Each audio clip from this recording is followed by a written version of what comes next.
I believe that Enjin is a sleeping giant. And why is that? It's because reaching the price of $10 during this bull run, that wouldn't surprise me whatsoever, even though that's not financial advice.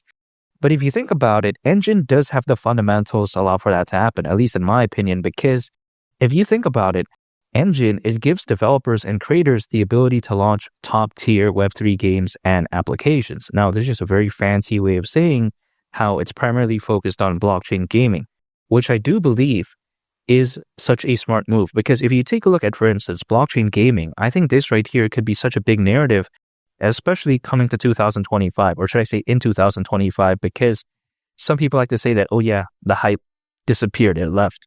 Back in 2021, it just kind of went into the caca gutter. But in my opinion, I do believe that better days are ahead because even according to Grandview Research, the blockchain gaming market is predicted to be worth over $300 billion by 2030. So that's no joke. Now, some people may be thinking, okay, 2025, that's a different time than 2030. I mean, there's still ways to go when it comes to blockchain gaming. So that means it's going to do caca during this bull run. Well, I disagree with that because just think about this, right?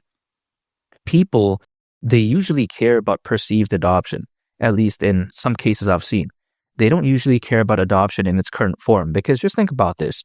If people cared so much about adoption in its current state, then something like Solana wouldn't really pop off. Now, you may be thinking, okay, why would you say that? It's because Solana, as massive as it is, it's primarily known for having meme coins. There's nothing wrong with that. I'm bullish on some Solana meme coins, but it doesn't mean that Solana has good adoption. It has good perceived adoption, like people think it's going to do well in the long term, but it doesn't really have good adoption as of right now, in my opinion.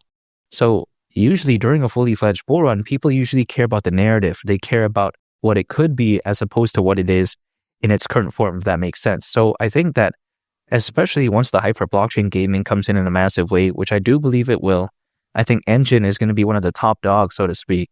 Because, of course, it's one of the most established projects out there. It's very reputable. And again, it has a rock-solid team, good fundamentals. The community is very passionate, listed in a bunch of major exchanges. This right here could be so impressive during a fully fledged bull run. But it's just a time will tell type of scenario because I don't have a magic crystal ball to tell the future, even though that'd be pretty cool. Wonder where they sell that. I'm just joking. Probably doesn't exist. Or should I say definitely doesn't exist hypothetically. But even besides that, the way I view it is that better times could be ahead when it comes to Enjin. Now, not to mention, right, currently Enjin has been involved with amazing gaming projects such as the Lost Relics, the Six Dragons, Nine Lives Arena, and many others. Not the most popular games out there, let's face it. Probably 99% of the people don't even know what this is. But you know what? That's still pretty good nonetheless. I think this, if anything, shows the trajectory when it comes to Enjin is very good. Or as they say in Brazil, muito bom. Very good. I think that's what that means. Caralho, porra. Eu falo português, né? But yeah, I'm still practicing my Portuguese. But even besides that, Enjin has already been involved with something called Azure Heroes, which is Microsoft's, allegedly, by the way, very own blockchain-based digital badge awards program. So if you think about that, this is massive. You got to think about Microsoft. It's pretty much one of the biggest things out there. Let's face it. So the fact that Enjin can even be involved in a sense with Microsoft, that's insane. That's just very impressive in my opinion. So when people take a look at something like this, I think this does matter. And this is going to play, in my opinion, to the big narrative of Enjin during this bull run. And I think it's really going to matter again, but only time will tell. Now, not to mention, if you take a look at Enjin, they have something called the Enjin blockchain. Now, some people may think that this is a bad idea because this is complete caca, but I disagree with that because I do believe that when it comes to the Enjin blockchain, it's just a natural evolution, especially for a project as established and as amazing as Enjin. Again, I think it's a natural step in the right direction, and it's just called innovation. There's nothing wrong with that. Now, people may think that it's a waste of resources, but again, I don't think so. I think this right here is a good step in the right direction. Not to mention, if you take a look at the Enjin blockchain, the average transaction cost is less than a penny. So it's very fantastic. Not to mention, it can facilitate over 5,000 transactions per second and is able to process upwards of 2,000 mints per transaction. So yeah, it's very impressive. Now, if you take a look at Enjin, in a sense, they're also focused on the metaverse and NFTs, which isn't necessarily, in my opinion, something that has a lot of hype as of right now, but it has good perceived adoption in the future, in my opinion, regardless or should I say contrary to popular belief. Because if you take a look at, yet again, according to Grandview Research, because, they like to predict things, right? By 2030, the NFT market is predicted to be worth over $200 billion. So that's pretty massive. Not to mention, you take a look at the metaverse, according to McKinsey, by 2030, it could be very well valued at $5 trillion. So yeah, that's insane, right? So if you think about Enjin, they're pretty much focused on all the right markets. It's more so a fun project, people like to think, because it's focused on NFTs, blockchain gaming, the metaverse. But I think it's actually a serious project because these markets, they're not a joke. I do believe that they have such a bright long-term future. And again, Enjin at the price of $10, I don't see why not. Keep in mind, if it were to go to that price, considering current circulating supply, market cap would be around $18 billion. That's not even 50% of Shiba Inu's all-time high market cap. Shiba Inu reached around 40 billion. Dogecoin, believe it or not, even at one point reached over 80 billion. So I'm not talking about crazy figures here. Keep in mind, $10 is around a 44x from here. So it's not going to be the best upside. That's a fact, right? In my opinion, there's going to be other micro caps, or should I say there's going to be micro caps, right? Because of course, Enjin is a micro cap, but I'm just saying there's going to be micro cap or other smaller projects out there that could maybe, let's say, do like a 300, 400x. We just don't know. But I don't need that, or I'm not looking for that, I should say, because that's just way too risky. I'm looking for projects that are not a complete dinosaur like a Solana, like a BNB, like an Ethereum or a Bitcoin.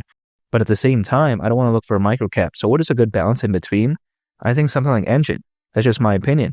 And even according to Charles Hoskinson, who is the co-founder of Ethereum and the founder of Cardano, he does predict that in the next 1 to 2 years, based on a video that he was a part of back in November, he said that he could very well see Bitcoin reaching anywhere between $250,000 all the way up to $500,000.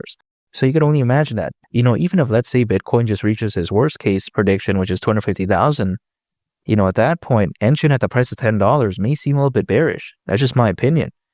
But again, it's only a time will tell type of situation. But it's not like we have to really wait that much longer anyways, at least based off of history, because historically speaking, as a worst case scenario, altcoins, they've been known to peak around 18 months after a Bitcoin halving event. And the last Bitcoin halving event happened back in April. So 18 months from then is actually around October of 2025. So if you think about that, it may not be that much longer. Now, things could happen a little bit later, a little bit sooner. We just never know because history doesn't always repeat itself. However, it does tend to rhyme. So I do believe that there's better days ahead when it comes to Enjin. When you take a look at the trajectory for the crypto space overall, I think it's heading in such a positive direction, but it takes time. The journey to the top isn't going to be smooth sailing. People like to complain about the price pullback when it comes to Enjin, but you know what? I think better days are ahead. And again, at the price of $10 during this bull run, that wouldn't surprise me whatsoever. You take a look at Enjin, it pretty much has the recipe for success, hypothetically, in my opinion. Listed in a bunch of major exchanges, the community is very passionate, and not to mention, it has good fundamentals. We've seen this recipe work time and time again so well for many projects out there. Take a look at Chainlink, take a look at the Near Protocol, take a look at Solana, take a look at Avalanche, etc., right? So many projects out there that have had this basic recipe, they've gone on to do very well. The way I take a look at it is that it's like eating steak, salt and pepper. It just pretty much works well with any type of steak, in my opinion. And that's my favorite. I don't need any A1 sauce or random nonsense like that. Salt and pepper, that's all good. Maybe even just salt. Sometimes there's beauty and simplicity, in my opinion. And Enjin, it's not the most interesting project out there. It's not, the most flashy. But you know what? I think there's beauty again in simplicity. And I think that it pretty much gets the job done, hypothetically. That's the way to take a look at it. It's a no-nonsense type of project, and I like that. And it's focused on emerging markets, and I do believe that this could be such a big narrative during this bull run. And again, I'm not giving up any time on income. I'm still acquiring Enjin, holding, and just waiting because I think better days are ahead. Because again, $10 during this bull run wouldn't surprise me whatsoever. And make sure to subscribe if you gain value from this video. I'd greatly appreciate it. It's been Lee the Captain. I'll catch y'all on the next one. I'm out. Peace. Bye.